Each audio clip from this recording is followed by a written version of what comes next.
Meenakshi, will ma'am be joining us today? Ma'am, no information yet. I have shared the link with her, so I think in case she get time, she is going to join in between. All right, all right. A little request to all the participants. So since you would have a lot of questions, and we would like that most of the questions are answered.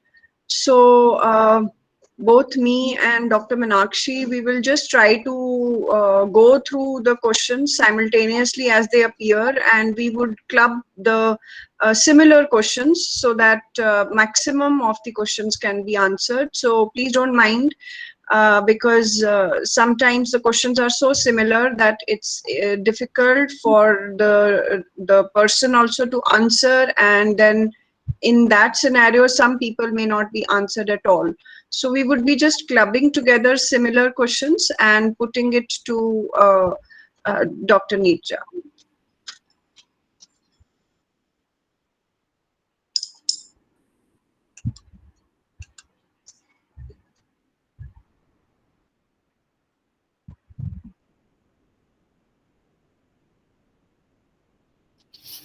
Ma'am, we have a poem written by our principal, worthy principal, Dr. Nisha Bhargava, on the occasion of Mother's Day. However, every day belongs to mother only, but she has written it specially on the occasion. So I would like to share with our audience today, just for the sake of positivity, and I just want to share her words of wisdom. It's so inspirational, so touching. So I would like to just read it out on behalf of her. And it's a blissful composition, so you will be enjoying. Let me read it out. In my words only. वैसे तो हमारे लिए, and I am really apologising to the people who are joining us from different countries. This poem is written in Hindi only, so may be you understand some words. वैसे तो हमारे लिए हर दिन माँ का होता है, लेकिन Meenakshi, before you continue, can I translate side by side so that they can understand?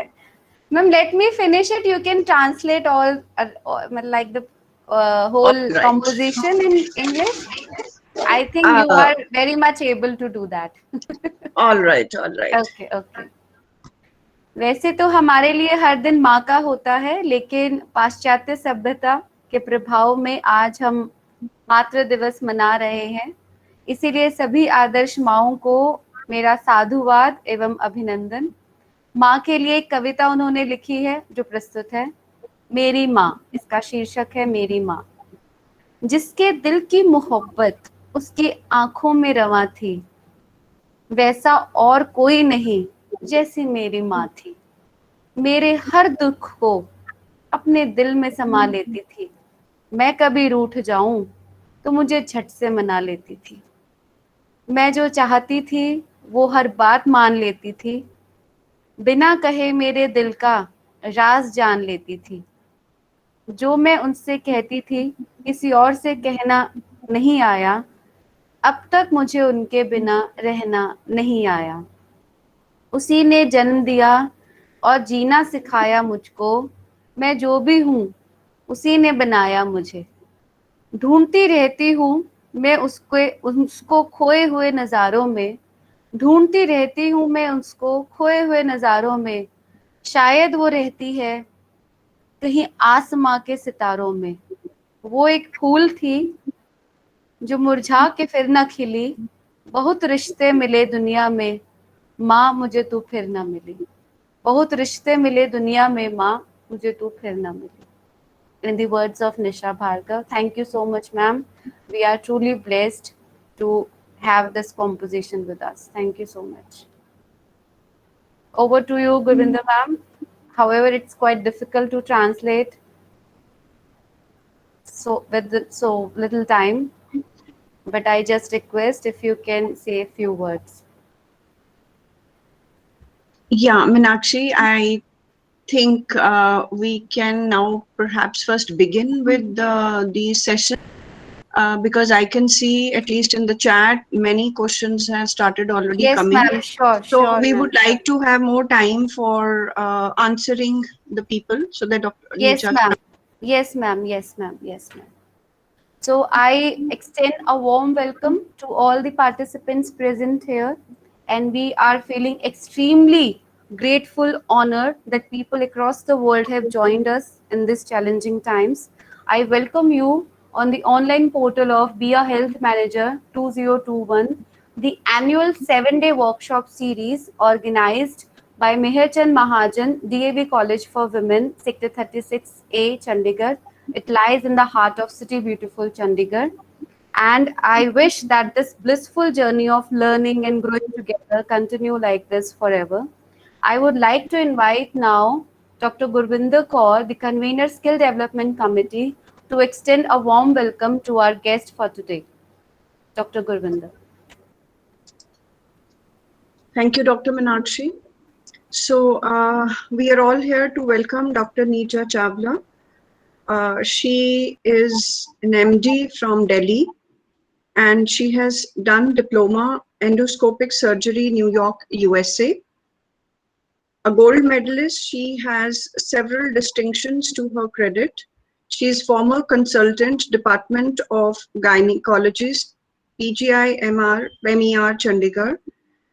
She is Vice President, FOCSI Northern Region, Chairperson, Digital Education Committee, Indian Menopause Society, ex-president and founder convener, Chandigarh Gynecologist Society, President and Founder Secretary, Indian Menopause Society, Chandigarh Chapter, Founder, Life Member of Indian Society of Minimal Access and Gynae Endoscopic Surgery, Director, Gynae Infertility Minimal Access Surgery, Gynae Endoscopy Center, Chandigarh.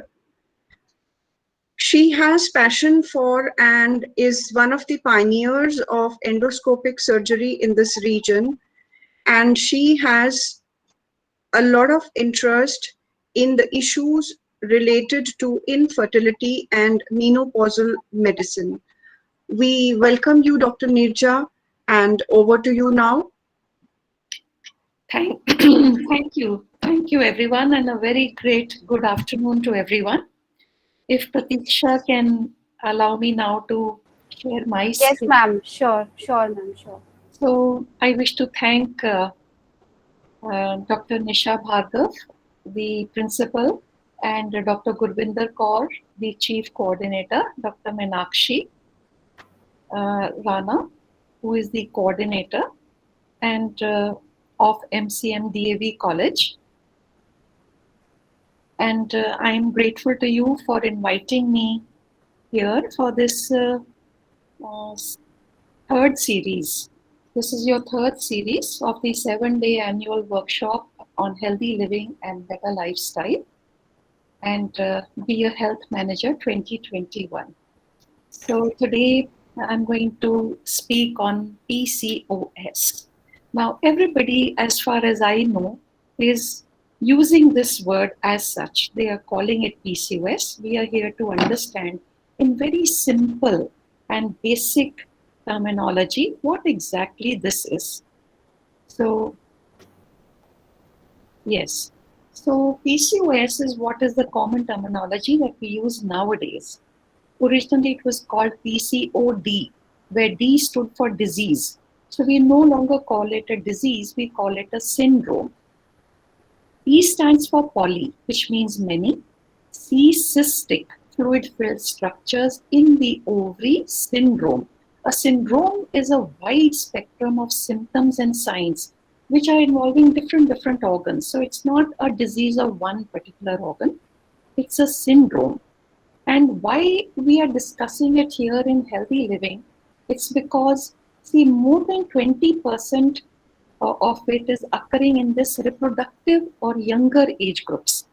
I would say that the number of patients coming to our OPD and any OPD which is dealing in gynae endocrinology is, this figure is much higher. 60% of the PCOS is in teenage girls. Now, what is symptom? Symptom is something that the patient notices or feels. For example, so you say, I have a headache. That is a symptom. Sign is something which the doctor sees or finds. For example, the doctor might say, oh, you have a liver enlargement. So that is a sign. So now we are going to have a look at the common symptoms and signs of polycystic ovarian syndrome. One of the most common is a delayed irregular period. What is the definition? How do you know your period is delayed? See, the normal cycle is 28 plus minus 7 days, 21 to 35 days. If within that range your periods are coming, so that is a normal one. Anything more than 35 days interval is delayed. Usually 11 cycles or menstrual periods in 1 year is the norm. If it is less than 8, it is a delayed cycles. Or if there is no period for a gap of 4 months. So this is a definition, what is delayed. What is regular? You have a cycle which comes 31 days and it regularly comes at 31 days. Or you have a cycle which you don't know when it will come next. So regular cycles are plus minus 2 days of your normal cycle. Anything more than that, and usually more than 20 days, is irregular. Another symptom is that the period may be prolonged. If the period lasts for more than 7 days, then by definition, this is called a heavy period. And this is quite the norm with PCOS.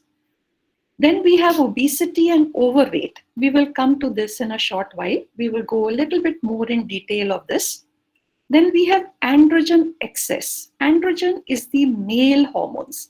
So we must understand that everybody has female and male hormones. The female will have more of female, less of male, and the male will have more of male and less of female.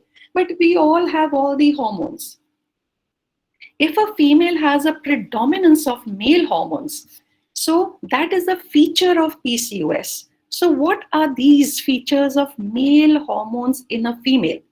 So you have facial hair in the mustache or in the beard area or the front of the chest or lower abdomen, medial sides of the thighs. These are all male patterns. Then the pubic hair. The female pattern is like a triangle, like this. But the male pattern is like a triangle with the apex going towards a straight line going towards the navel or the belly button. So hair in this area is a male feature. So somebody can have some features, some not, but even if 1 or 2 features are there, they are male features.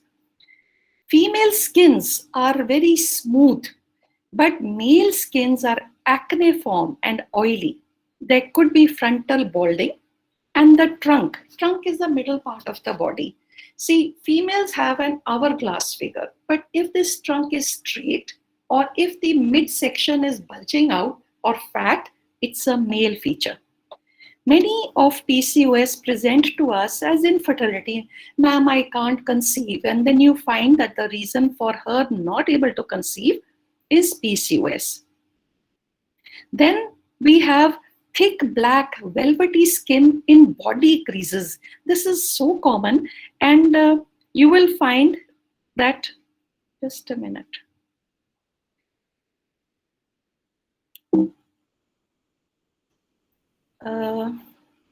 I want to put this full screen. I'm not able to get my arrow. Yeah, I got it. Sorry about that. So this is called acanthosis nigricans. You can always check. See, this is the nape of the neck. This is the underarm. This is a hyperpigmented areas, which is pre-diabetic. So anybody who has this, then just be alert that either there is already a diabetes or it is going to come. Now we must talk a little bit about overweight and obesity. Whatever your weight for height, you have so many diaries and charts where you can check for your height what is a normal weight. If it is 10% more for that, it is overweight. If it's 20% more, it is obese. Now in my own clinic, we very rapidly do this by an approximation.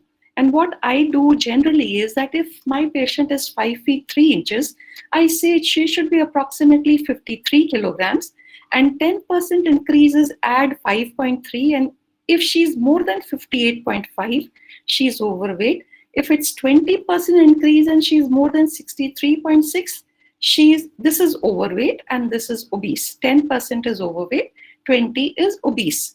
Another way to do it by using the Broca index, your height in centimeters minus 100 is a weight in kilograms. This is for males.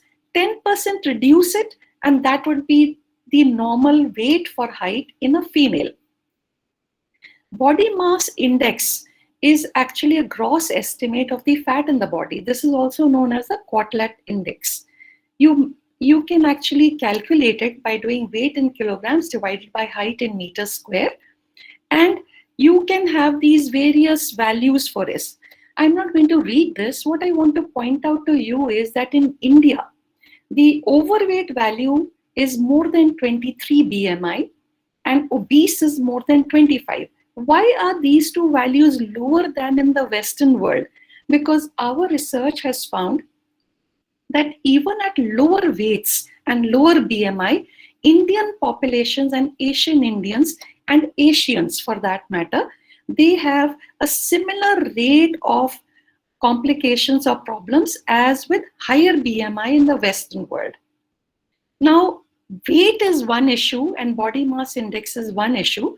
One thing that I want to bring to your notice is about fat. We talk about fat. The overall fat is actually two types. One is the subcutaneous fat, which is under the skin, and one fat is which is inside or surrounding the liver and the pancreas and the intestines. This is known as visceral fat because all these internal organs are called viscera.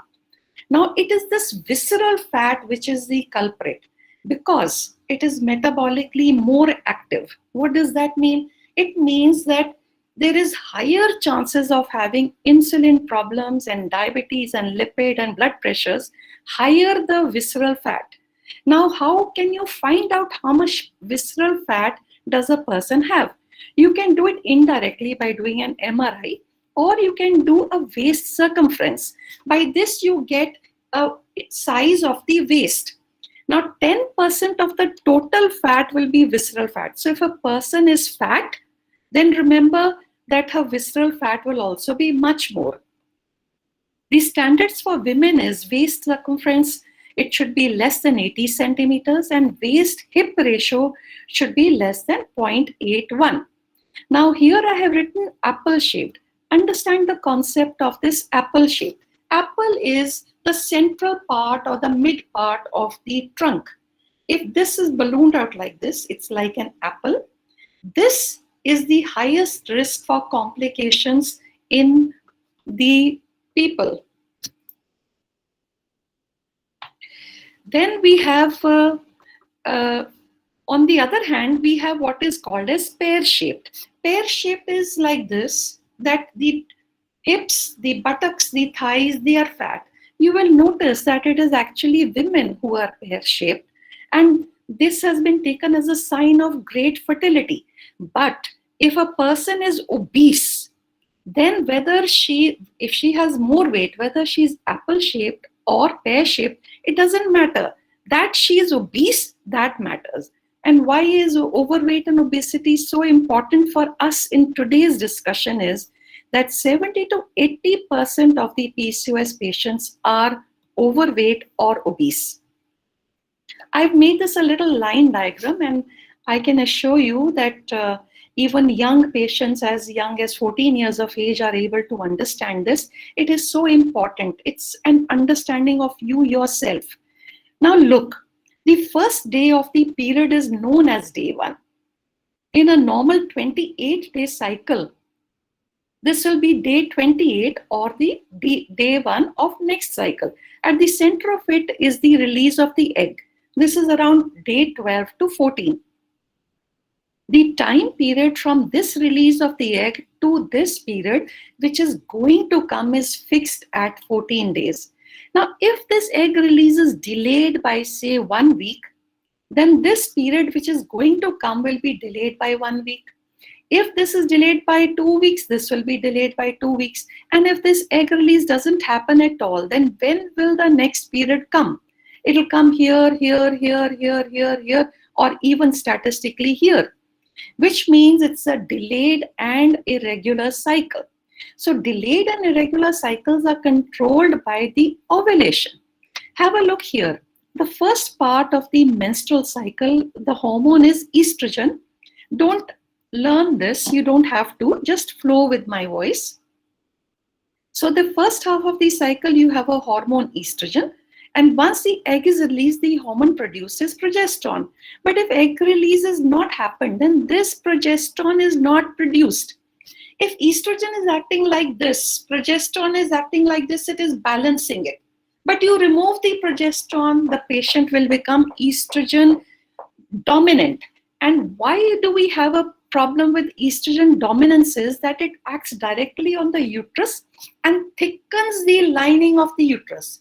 There is no progesterone to counteract its effect, so the lining of the uterus becomes thick and the patient will have very heavy periods. So that is the impact of this on the uterus.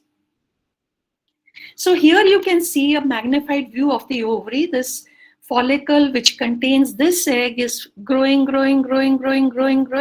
and then this egg is released. It is picked up by the tube, by the fimbrial end of the tube, and it goes to the uterus. And after the release of this egg, this will close down, and at this point the hormone produced is estrogen, and then the hormone produced is progesterone. In a very simplistic way, if this egg release doesn't occur, then all the follicles you will see at the periphery or the outer surface of the ovary. This is actually a simplistic view. Actually, there is an arrested development of the follicles, and this string of pearls appearance is very classical of the picture on ultrasound in PCOS. So just saying there are cysts in the ovary, it's not important. If it is, these cysts are like strings of pearls, then that is PCOS. So now we are wanting to look at is why is ovulation delayed or absent, because of which the period is delayed. So you have excessive eating, excessive fasting, excessive weight gain, excessive weight loss, excessive exercise, excessive no exercise. Even though my grammar is incorrect, I am continuously using the word excessive to highlight the fact that it is this excessive of anything, whether you eat or fast, which will cause delay in the period. You need to do everything in moderation. In fact, even your exercise should be in moderation and don't go overboard. And you saw that PCOS is in the younger age groups. So if there's a delayed period, don't miss. If you are sexually active, this is the first thing, pregnancy, that you should rule out. Don't think of PCOS straight away. Then the other causes of this delayed egg release is hormonal, stress, and obesity. A little bit more facts about obesity. See, the fat which is there under our skin, it actually acts like a factory. It changes the male hormones to the female, and the female hormones from inactive to active, active to inactive. Now, if the fat under the skin becomes a little bit more than the threshold, then this factory gets disturbed. That is why there is difficulty in egg release or a delayed period. Now, all these factors are interconnected. Must remember that all these hormones are interconnected. They are not independent of each other. So if there is a problem in the egg release and the cycles, they are connected to everything else. Just look at the lowest part of the body. You have the ovary, and because of this, the cycles are delayed.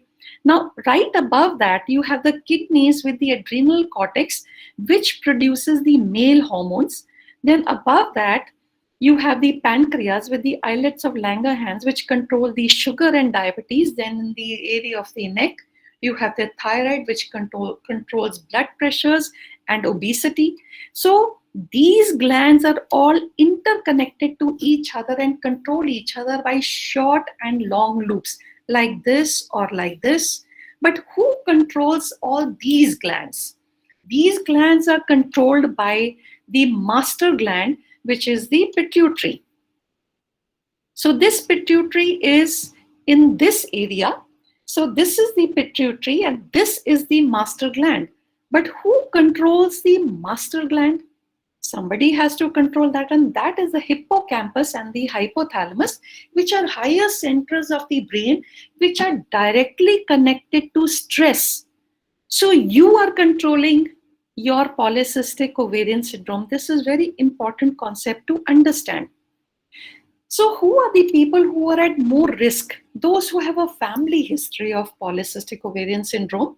And remember that it is not just the mother. Girls who have very, very hairy fathers. So those fathers are more likely to have daughters who have PCOS.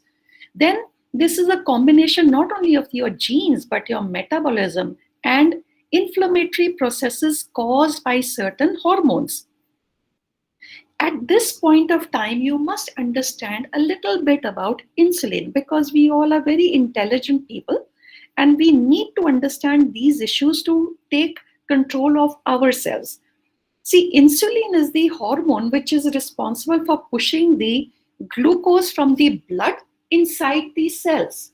But if there is an insulin resistance, this insulin cannot act, and this glucose remains inside the blood vessels. So patients have diabetes or high blood sugars, and because this insulin is not able to act, insulin itself, the body produces more and more of insulin.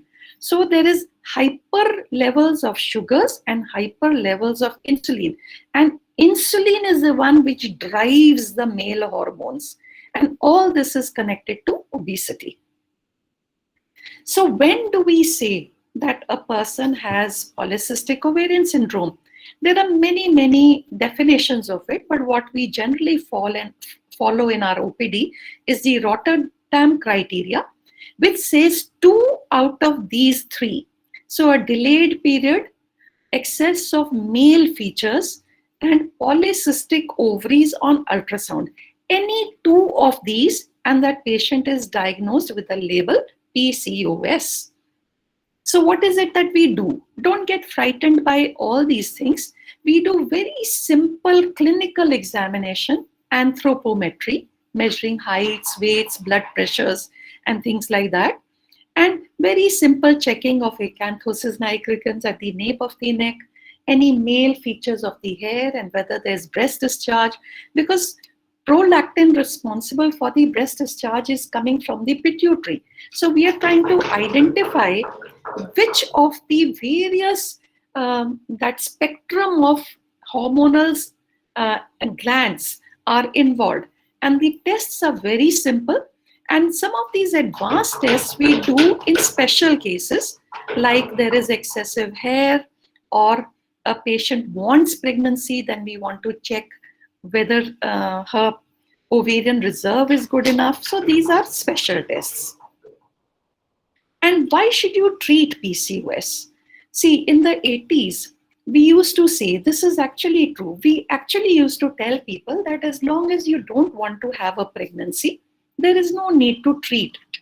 But this is not so anymore. We have sufficient research now to say that whether or not a patient, suppose you have a 14-year-old, she doesn't want a pregnancy at that age, but she still needs a treatment, because metabolic syndrome is double of normal in PCOS patients. And what is metabolic syndrome? Metabolic syndrome is a cluster of problems, which I have listed here and which I will enumerate for you. It's a cluster of problems which a combination of 3 out of 5 of these makes a person at higher risk of heart diseases, heart attacks, and angina. So this cluster of problems is higher incidence of diabetes, higher blood pressure, which is found in 10 to 40% of PCOS patients, higher lipid abnormalities, low HDL and high triglycerides, and obesity. So in this cluster of abnormalities, this is double that of normal. Now, you might have a question that we talk of obesity and overweight, What about those PCOS girls who are by definition Rotterdam criteria? They are PCOS, but they are not obese. Those are called as the lean PCOS. And see, the critical factors of PCOS is obesity, number one, and insulin resistance. Out of these two, the primary factor is insulin resistance. So even if the girl is not obese, but she has insulin resistance, they too are at higher risks of all these cardiometabolic complications of PCOS. So even lean PCOS will require a treatment. Some of the complications, if you do not treat, is fatty liver, which in certain instances will land up in years to come, but it will in liver cancer, and difficulty in sleeping, depressions, anxiety, excessive bleeding. Later on, cancers of, I told you, estrogen causes thickening of the lining of the uterus, and you don't have progesterone to protect it.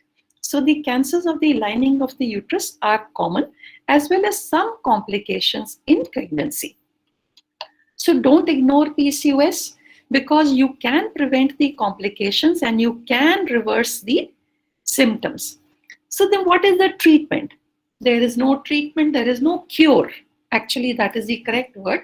What do you mean by cure? You have a boil here and you go to the doctor and antibiotics, anti-inflammatory, everything, drainage, everything is done. The boil disappears. You have been cured. But PCOS, you cannot cure. What can you do? So you cannot say that I'm taking these medicines for 2 years and I'm still not okay. When I stop, then I get the same thing, because underlying you are PCOS. What you can do is you can just do relief of your symptoms and prevent complications. So look at this. Obesity, we understand, has caused problems in release of the egg. That is why there is delayed periods. Naturally, there is no egg, so there will be difficulty in conceiving, and there are male features. And I have made this as a cycle. It perpetuates itself. More of this, more of this, more of this, more of this, and it goes on and on and on. So how are we going to manage it? You cannot cure it, but we can manage it. So if the doctor will ask, do you want a pregnancy? So the patient says yes. Then you give her medicines to release her egg. The patient says, no, I'm just 14 or I'm married and I want to have pregnancy after 3 years. I just cure my delayed periods. So you give her medicines to solve her delayed periods. And if she says, oh, I only have excessive hair, can you help me with that? So depending upon what symptoms are there, you are going to treat according to that.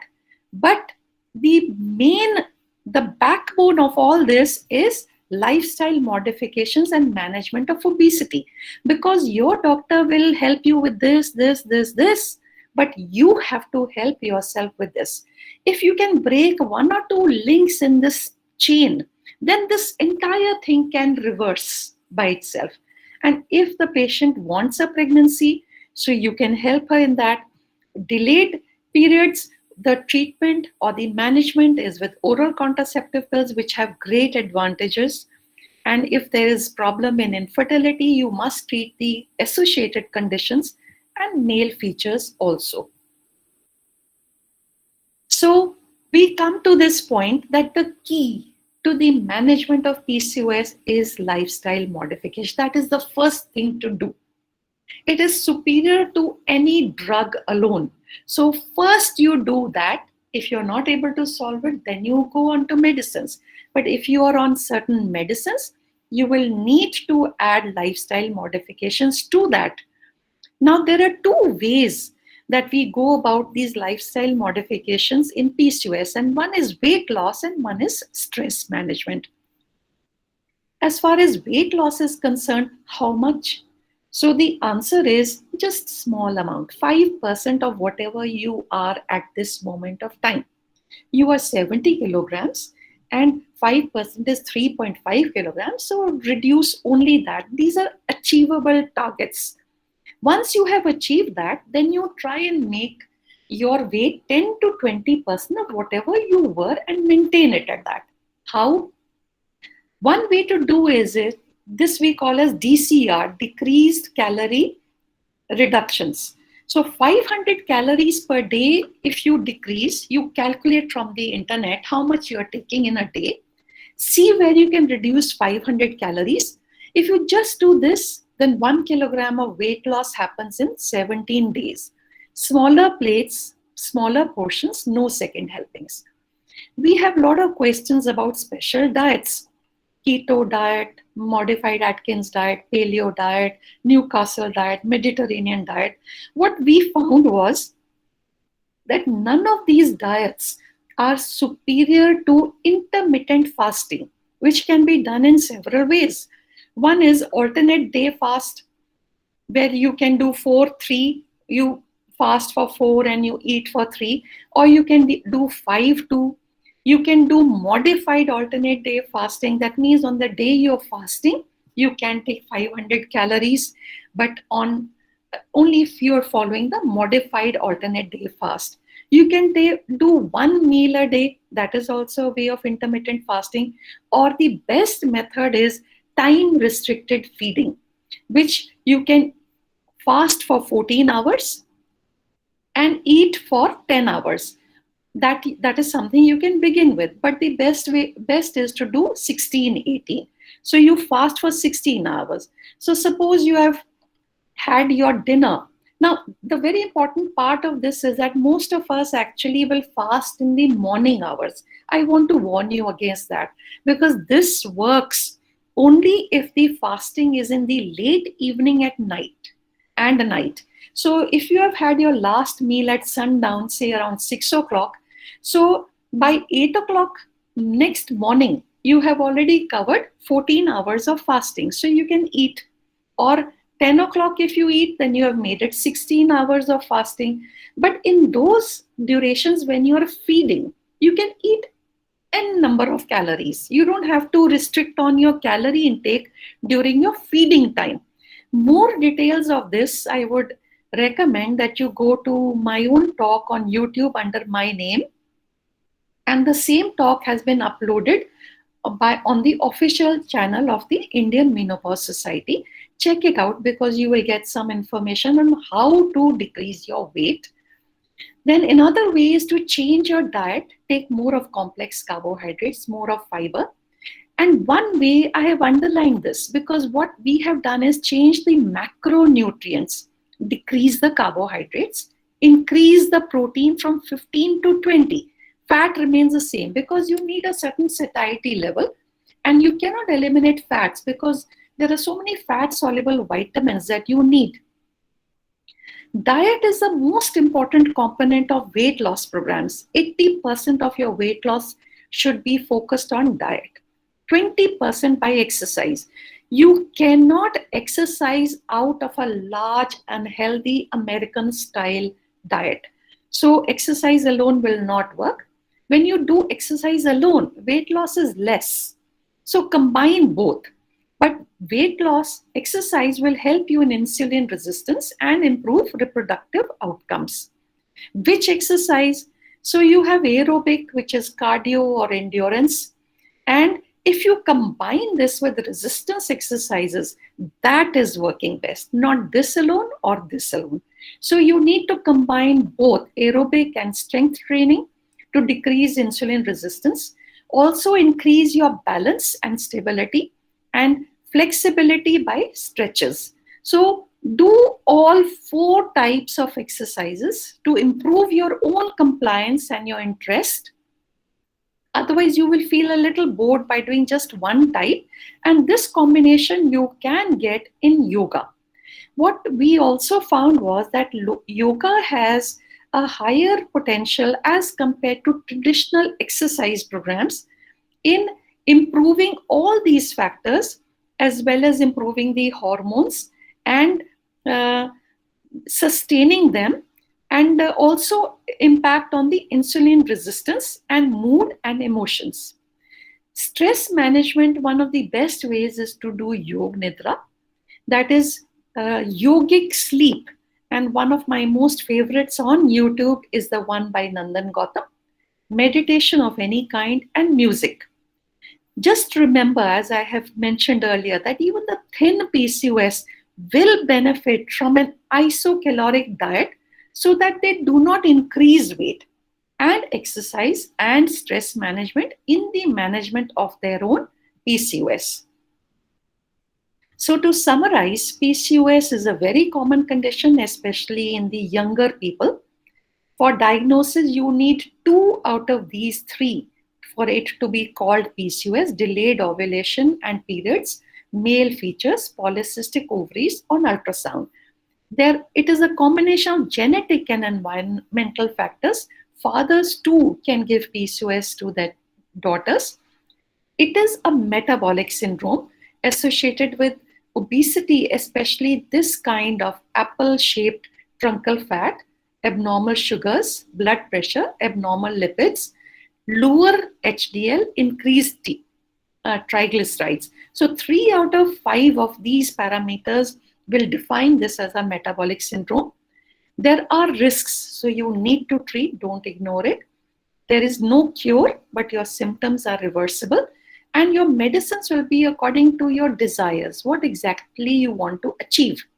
The most important management is lifestyle modifications, both for weight and for stress. So thank you all for your attention, and I am happy to take any questions. Gurvinder ma'am, you would like to take first questions from YouTube? All right. So one question which I think has importance for all. So is PCOS totally a lifestyle disease? No, it's not totally a lifestyle, but the lifestyle has a very, very, very important role to play. It has a genetic bias, but I must tell you something. Recently, I took a talk on epigenetic causes of disease. Now, this concept is very important. There are genes. Now, these genes are saying you have inherited a PCOS or whatever problem you have inherited, it's because of these genes. But there are epigenetic changes or certain substances which can change how these genes behave. And those epigenetic control of these genes is in our hand, which is with lifestyle modifications. So it's not entirely lifestyle. It has genetic and environmental basis to it. But if there is a genetic basis to it, you can change it. Don't feel helpless about it. All right. There is a question that Madam, Neeja ma'am, please come out of that presentation so that we can see you. I've already done. Oh, ma'am, you need to stop presenting yourself. Yes. Yeah, thank you so much, ma'am. Thank you. I missed that. Sorry about that. Thank you, ma'am. Yeah. Okay. The question is, Madam, she has pain on the first day of her periods, and this is every time, so much so that sometimes she has to be hospitalized also. Would you like to say something on it, ma'am? See, this is not a feature of polycystic ovarian syndrome, but one thing I do want to say that just a single clue that she has pain during her periods. What about the rest of her? Is she obese? Does she have abnormal hair growth? But that is just for her to think about. But I will address her pain. Her pain is dysmenorrhea, period pains. Now, period pains have very, very many different causes of it. And usually with simple painkillers, they will solve. But if it doesn't solve, then she needs to check out with her doctor, because one of the very important causes of dysmenorrhea is endometriosis, which is another disorder. Especially if her period pains continue to be there, the pain continues even at the end of her period. If that is so, then you need to check with a doctor. Otherwise, just taking normal nutrients and B6 and vitamin E, the dysmenorrhea or premenstrual syndromes generally get solved, but this is not PCOS. It's not a feature of PCOS. All right. So I think the answer is given. There is just two more questions so far. Meenakshi, I'll just take them and then over to you. Yes, So ma'am. another question, this is not related to PCOS, but ma'am says that it is always delayed and that she has to take medicines to get her periods. And second question is by somebody else who says, what is the myth of eating cucumber during periods? So I'll take the second question first. So cucumber, actually, most of the nutritionists and the endocrinologists, they advise that you eat cucumber. And the reason they do that is you have a bowl of cucumber before your meal, half an hour before your meal. The reason for that is to fill you up so that you don't eat too much. But cucumber during periods, I've never heard. I have not heard any patient telling me that she has been told by someone. I think our little girl here has mistaken. She must have been told, eat cucumber before every meal. So that is because it's a low calorie thing and it fills her up. Then the question about having delayed periods. So delayed periods is a feature of, but if there is a delayed period, the first thing to do is to ask, are you sexually active? If you are, don't run after PCOS. First rule out the pregnancy. If you're not sexually active, then PCOS is a very important cause, and it could be maybe she has a thyroid problem. So that is the investigation of the causes of PCOS, thyroid, diabetes, and other things. All right, you can, Dr. Meenakshi, you can ask before I collect more questions. There is one question I saw, which is the food to eat to keep the uterus healthy. I want to answer that. There is no food to keep the uterus healthy. The way to keep your uterus healthy is not to have an unwanted pregnancy, and not to have unnecessary sexually transmitted diseases. There is a question like vitamin D, intake of vitamin D or deficiency of vitamin D related to PCOS. Yes, there is adequate research to say that vitamin D, correction of vitamin D status has led to improvement of PCOS. So there is a connection between vitamin D with PCOS as well as vitamin D with several issues. Ma'am, there are two questions. One student is asking कि every time, every month her period is delayed by 10 days. And another question is if once in a year your periods are delayed for 10 to 12 days, is that indication towards PCOS or not? See, now this is the concept. Now you have a patient who is diagnosed as PCOS at this point of time. So this is the point of time that she has been diagnosed. But the disease did not, this syndrome did not start here. It started here, way back. So at this point of time, even though she may not have fulfilled the criteria, 2 out of 3 features for PCOS, but it began here. So even if this girl has one delayed period, and that itself should alert her. Why was it delayed? So have I put on weight in these last few days? Have I noticed a few hair? So this is the time, because it must be beginning here. So if it is beginning here, it will be diagnosed here. So don't wait for that. Ma'am, there is one question. One girl is saying, I am having regular periods, but I have some hair on my chin. So is it related to PCOS? Yes, it could be. It could be, because if she, out of 2 out of 3 criteria, 1 criteria is already there, abnormal male type of hair. The other criteria is that she should get an ultrasound done and check whether her ovaries are polycystic or not. And like I said, even if the ovaries are not polycystic, having little excessive hair indicates a male excess of the male hormone. So maybe she is obese. So because obese or pre-diabetic, so correct all your hormonal issues. Okay, ma'am. Ma'am, one girl is saying that I am not overweight, I am underweight. Still, she is having irregular periods. Yes, lean PCOS. Okay. Because there is 20 to 30% of PCOS who are not obese. And those people, the underlying problem is insulin resistance. Okay, ma'am. Ma'am, one more question is on the duration of periods. Like one student is saying she is having periods only for 2 days. Is it normal? Yes, Okay. yes, it could be normal because it is 4 plus minus 2 days.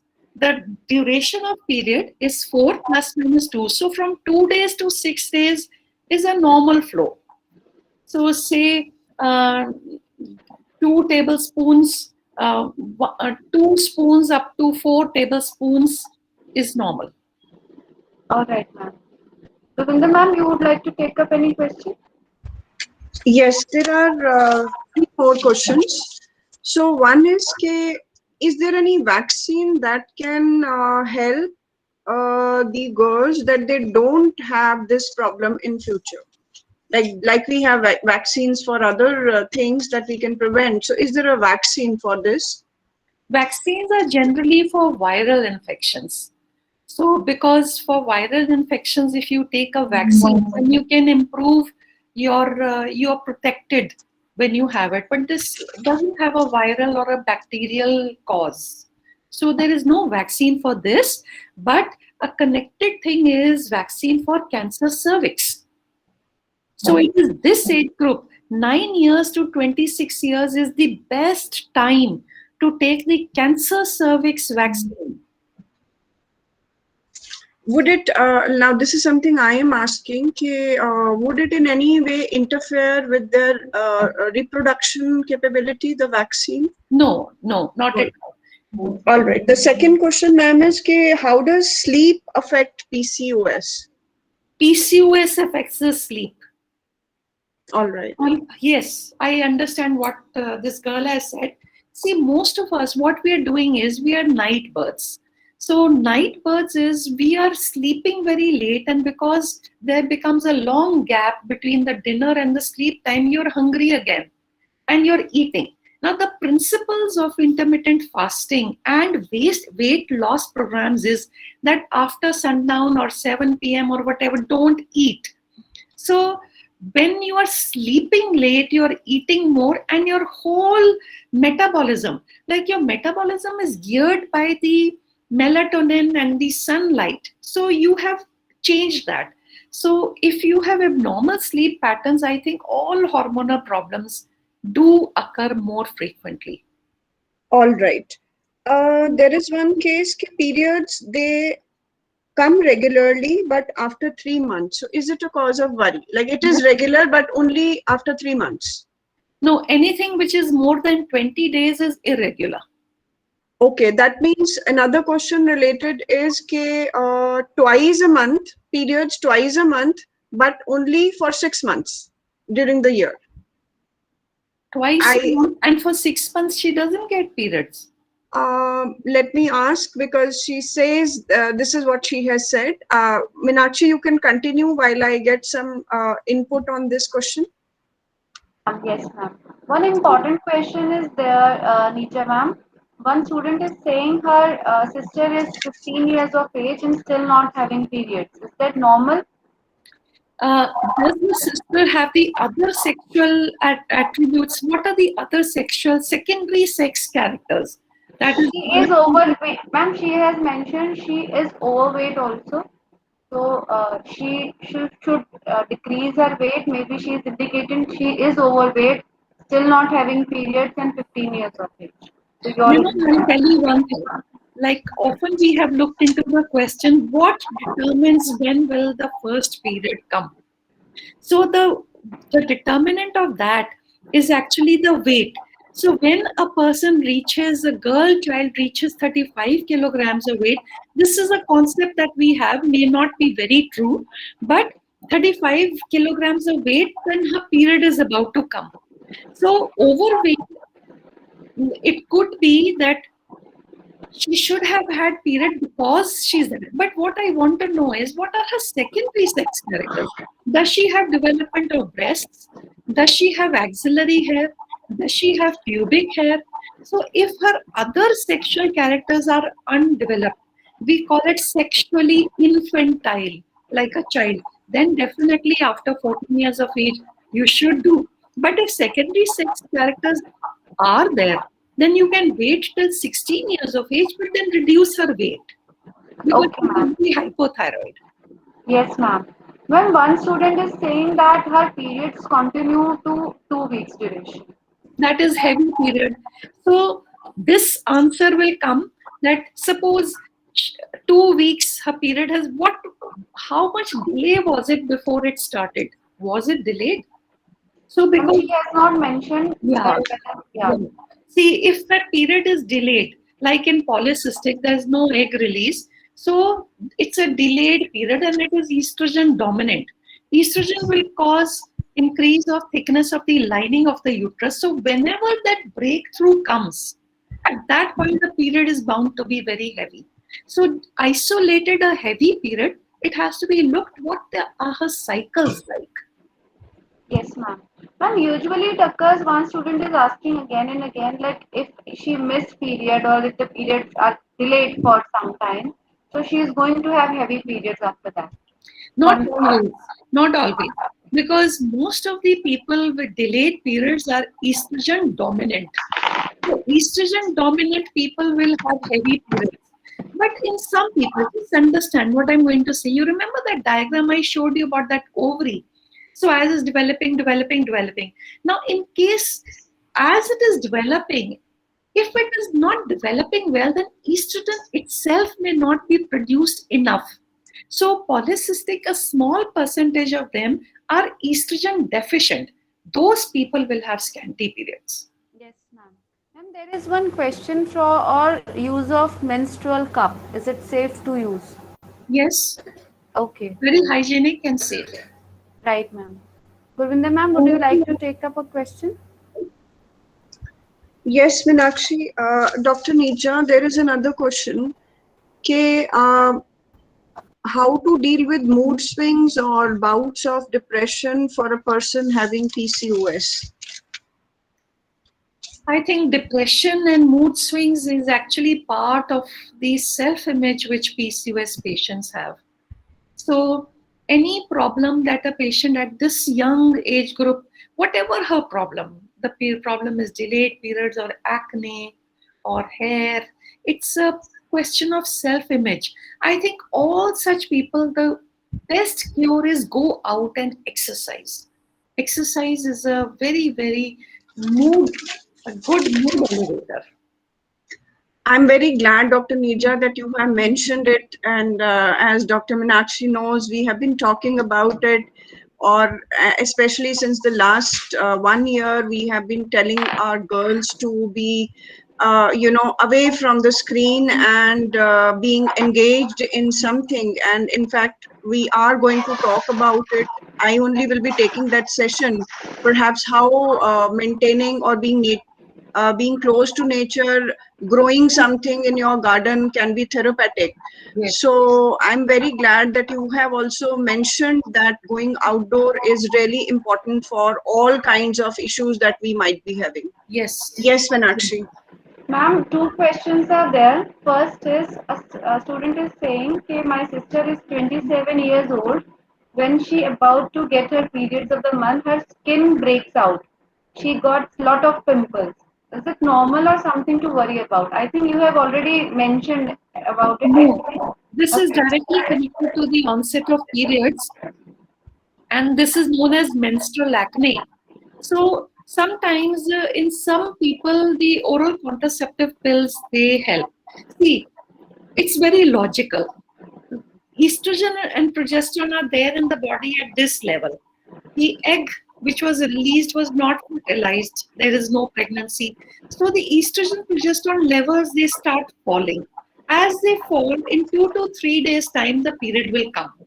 So this acne which is occurring just prior to the period is connected to this falling levels of estrogen progesterone. So such girls, if they do take a course of oral contraceptive pills, it will help them. Okay, ma'am. Ma'am, is there any duration? Sometime I think the girls take the oral contraceptive pill for a longer period of time. So, is there any limit? No, no, there is absolutely no problem. In fact, we call them oral contraceptive pills, but they have uses far beyond providing contraception. So there is nothing embarrassing about it. We are using it like a medicine, and the girls can continue to use it. I had one patient who asked me, I've been using it now for 7 years and I'm now 35 years of age. Can I use it? So at that time, the limit for using it was 7 years. But when I did an in-depth study of it, I found there is no such thing. They can continue to use it because the benefits are far more than the risks. And anybody who's already using it at 35 years of age, they don't have to stop. Starting after 35, take the opinion of your doctor. Right, ma'am. Ma'am, one student is asking, is there any difference between PCOS and PCOD? PCOD was the old terminology where D stood for disease. We now know that it is not a disease, it's a syndrome. And it is a collection of abnormalities involving different organs. The ovary, the adrenals for the hair, the islets of Langerhans for the sugar, the thyroid, the prolactin. So it's a collection of different organs. Therefore, it is called now a syndrome, not a disease. Dr. Nature, there is a question on, I don't know what exactly it is, DEVIRY. What is, there is something, This is a progesterone preparation. And we sometimes girls who have delayed periods, and we want, see, because delayed period, the lining of the uterus has become thick. The minute you shed it and that lining has shed, so she's at no risk of anything. So regular shedding of that lining of the uterus is important. So sometimes we give this medication for 5 days for the period to come. And sometimes girls use this same medication for preponing a period or delaying a period. So she's asking, are there any side effects? It depends. If you're going to use it only for 5 days, there are no side effects. But if you use it for longer time, I'm not very happy because this is an androgenic progesterone. If you use it for very long, then this itself can cause a little hair. All right.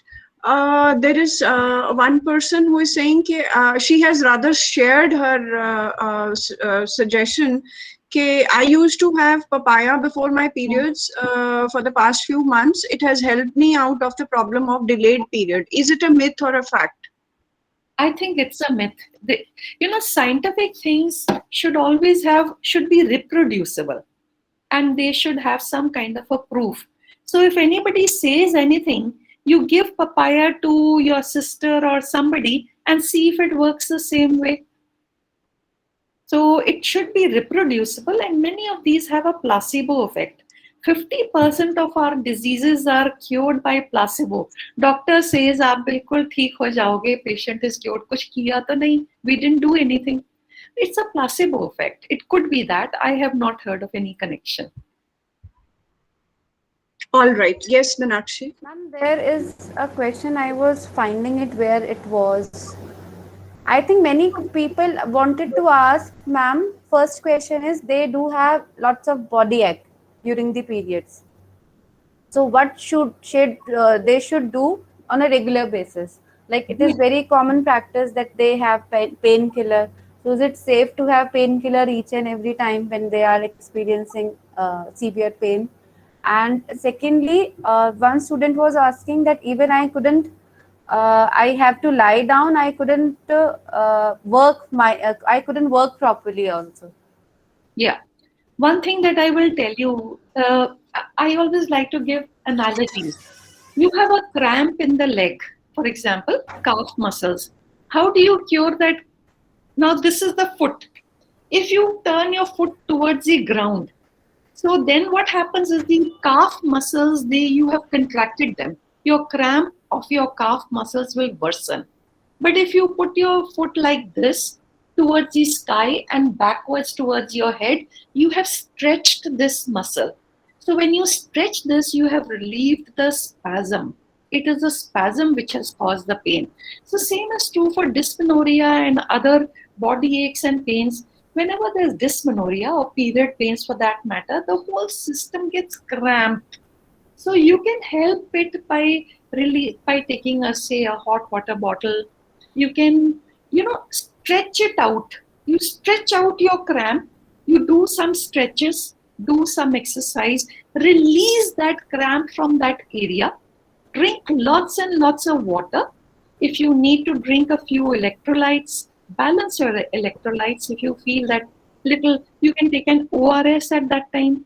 Take your vitamins. B6 in this case is important. Vitamin E is important. And check your vitamin D status. So correct your body system. And like I said earlier, go out and do some walk. One of the best ways to do it, I'm just sharing what I like to do. You put that basketball ring on your outer wall, and you just need a basketball and try and get it into that. So your very action of getting it, you have actually exercised your muscle with such fun. So don't lie down on the bed. Bed will make it worse. Just do it enough to take a hot water bottle for some time. Right, ma'am. Painkillers, not a problem.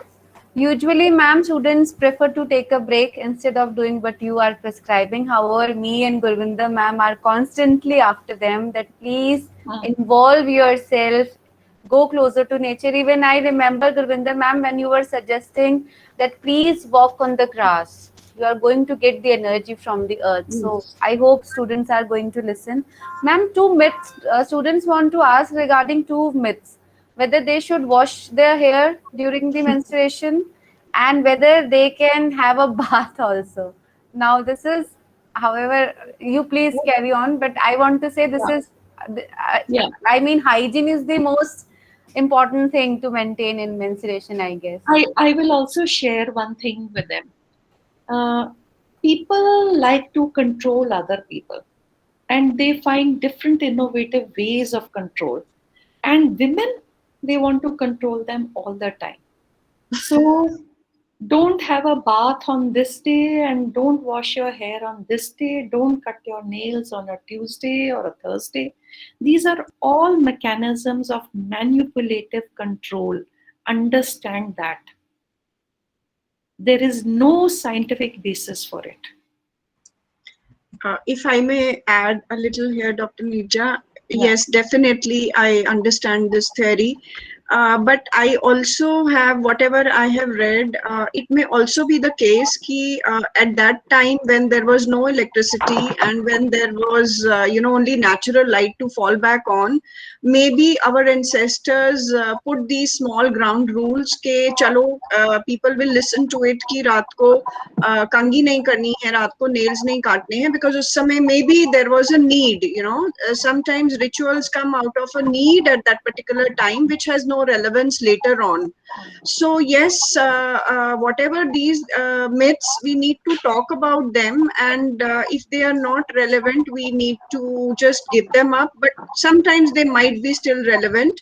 And I also want to ask one question, because I discuss it with the girls in the class. I also would like to add to your thing just a little bit. I have read a research paper because I have done research on menstrual hygiene and practices. There was a story that one woman researched a lot of literature in Russia, and she got to know why the villagers put on restriction not to having baths during the menstruation. That maybe women are going to waste a lot of water, and there the water was scarce, there was less water available, so they want to save water. And then there is a tradition or trend going on that don't take a bath during the menstruation because it's led to a lot of wastage of water. So I think this is All these reasons are very valid, but I am very strict about this, and I'm very pro women, and I just want to say that don't listen to all this. All right, ma'am. One question which might be of help to many girls, the food part. When we talk of the diet, so is there anything that you would like to say, because you have already specified more fiber and more of the minerals, but if you could just specify which fruits, vegetables coming from you, it is going to matter a lot. See, personally speaking, I feel that you should have on your plate all the colors. So when you make your plate, so just see that if you have a white curd, then you have a red vegetable, and you have a purple, um, like aubergine or bengan or whatever, but have all colors on your plate and make it complete, and don't fill it too much. And as far as the fruits, see all the brightly colored fruits and vegetables which are existent in nature, all of them have some value. The orange and the reds are all carotenoids, and the polyphenols are there in all the spices. That is why Indian cooking, so there is, have a lot of those spices. Then you have resveratrol, which you have in all the purple stuff. So you have grapes, the black grapes, and the plums. So all these things which are highly colored, and every time have something like, you know, that you are taking green leafy. My recommendation is 2 tablespoons of green leafy every day. Now, how can you take that in certain seasons? So all the palak is available all the time. But how to do that? You freeze the rest and you have, but chutney. If you have coriander and mint and green chili chutney, 2 tablespoons of that, your folic acid requirements are complete. So, and curcumin. Now, curcumin, there's a lot of debate on the turmeric and how good we are. See, I feel that all spices have their antioxidants, including turmeric. But to think that you will get your quota of curcumin from the Indian diet or the Indian curry is not true. Because your requirement of curcumin is 1000 milligrams per day. And from the food, it is extracted only 3%. So you will get very minuscule amount. So if you ever need curcumin for any particular reason, you take a capsule of curcumin, because those extracts are 95% curcumin. All right, ma'am. Thank you. Ma'am, Yes, Meenakshi. one question is there, eating chocolate is a relief in periods. What we should say on this, please? Yeah, maybe because cacao can help all this, and you have good black chocolates also, but identify and not do it in excess. Like, you don't want to go overboard and put on weight just because you're having a period. Don't feel so sorry for yourself. You're having a period, it's okay, it's part of life. And I think we should not make it more like a very pitiable situation, ma'am, where we need sympathy of others every time. I No. don't think so. We should No. tackle our body with a strong mind and head. Ma'am, one more question. However, I think it needs more consultation directly, but she has mentioned several times. She said, my question is related to pregnancy. I have regular periods and no health issues as such. All tests are normal. I had my miscarriage 3 years ago. I'm taking medicine, Litrose and Defisto from last 5 months, and I do have lots of stress for my future. What should I do? Infertility is a very, very stressful thing. It is always wiser to meet up with other infertile couples and form a group and discuss your fears with them. And there are times, like if you have been put on Letrose treatment, so maybe if you know the treatment for, I don't know her age, no, because it depends on how fertile she is. What is her AMH value? So if she has low fertility, then she jolly well hurry up. And if she's in her 30s, then after 35, fertility will decline. The 3 most important causes of infertility after the age of 35 is age, and age. So these are the important causes of infertility. So if her age group is that, then better to hurry up, and if 6-8 months she doesn't conceive, then to go in for IVF, it doesn't matter. Ma'am, Satvinder Jyot has mentioned again and again, I am not experiencing any kind of pain during the periods. Is it normal? If there is no pain during periods, I feel that usually those people are anovulatory, because some amount of discomfort does happen. So if there is no pain, it could be a clue that there is no egg release in that cycle. Ma'am, I would like to add here. I think we can also take it as a blessing because over worrying is never going to help because abhi se agar खासकर if pregnancy is not planned then girls should not worry कि बाकी सबको हो रहा है मुझे क्यों नहीं हो रहा. I think we should take some things as blessing. For example, I would say myself, and I have a daughter, and I never had any touchwood discomfort. I've never had. So I think there are things which are beyond medicine, and we should take some things as blessings. If everything is all right, we should not think कि हमारे साथ कोई गड़बड़ है. Yes, We have to have that kind of a mental attitude also. exactly. And I think we should avoid over analysis of our own body, no, ma'am. Every time looking at the body, sometimes they are saying, oh, I'm like this, or at my lower abdomen, my arms are like that, my hair are like that. They are not satisfied with their body. So I think stop over analyzing your own body. Love it. Especially by comparing it with others, that becomes Yes. little problematic. And Yeah. stop comparing yourself with the celebrities, and they are not real, they are fake. So love your body the way you are.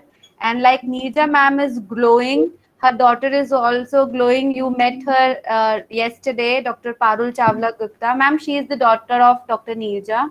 So we are All right, blessed. all right. Both of them are shining with the glow of positivity, spreading a good word.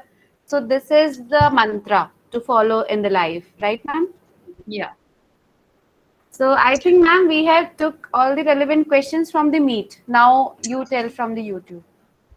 I think all the questions have been taken. So on behalf of the college and the skill development committee, I would like to thank Dr. Neerja for having spared her time.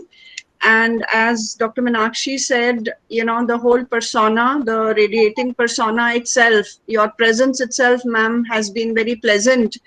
And I think this is what I was saying, that we should feel blessed whatever time of the day we can spend in the company of pleasantness. We all have our problems, and I'm really glad that you have pointed out that excess of anything is bad. And not just excess, and you whatever you said about interconnectivity. So everything, every part within our body and our relationship outside our body, they're all interconnected.